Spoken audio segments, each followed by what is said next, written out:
Allah ya ce in kuna tsoron bayan ku yi takawa, alƙawari na ne in ba ku nan ni zan kula muku da su.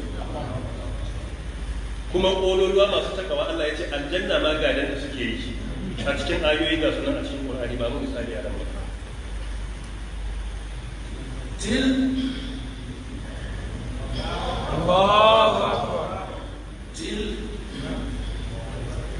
تلك الجنة التي نورث من عبادنا من كان تقيا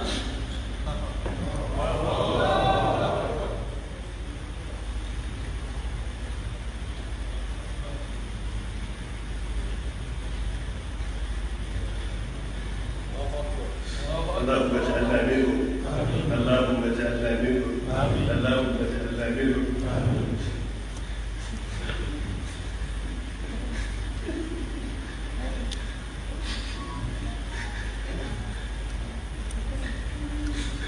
wannan cikin suratul maryam aya ta 63 subhanaka allahumma wa bihamdika ashhadu an la ilaha illa anta astaghfiruka wa atubu ilayk.